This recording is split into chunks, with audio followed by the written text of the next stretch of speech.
El momento de fuerzas o torque es uno de los conceptos más de moda, más utilizados, pues es da como setup excepción, a lo largo de biomecánica.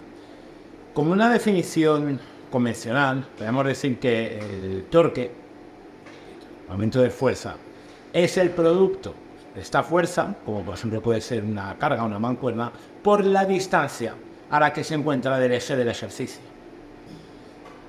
¿Qué podemos encontrar?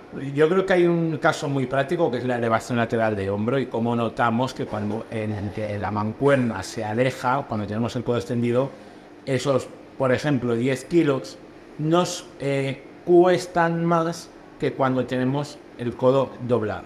Iba a decir que pesan más. Bueno, realmente son 10 kilos, pero generan momentos diferentes. ¿Por qué? Porque cuanto mayor sea el brazo de palanca, desde mi eje, desde el hombro, al punto donde está, en este caso, la resistencia a la fuerza, podríamos decir que en la práctica mayor es la fuerza generada. Esto, por ejemplo, lo vemos a nivel cotidiano con las llaves inglesas. Por ejemplo, la llave inglesa, si la coges de muy cerca del punto donde se aplica la fuerza, del tornillo, costaría muchísimo mover. Sin embargo, una llave inglesa grande la utilizamos con estas palancas, como decíamos al principio, primer grado, segundo grado, tercer grado, para poder generar más fuerza. Yo aprovecho una fuerza con una distancia para que aquí se genere, vamos a decir, una tensión mayor. ¿Por dónde viene el lío? Yo creo que esto es bastante claro. Y que además, si medimos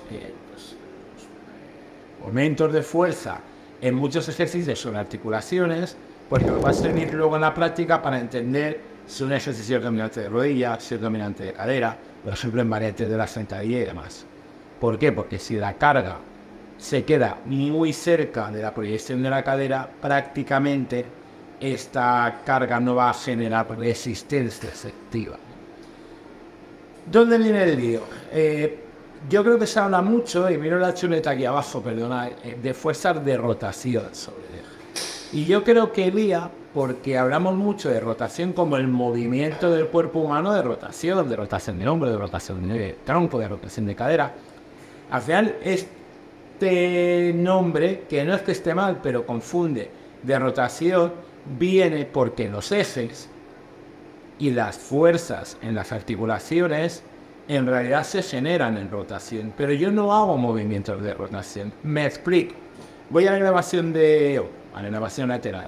Bien, yo tengo aquí un hombro que se levanta en abducción y baja en aducción. Bien, el movimiento es de abducción, pero ¿qué pasa? Que si nosotros miramos la cabeza del húmero, es como precisamente una llave inglesa que rota.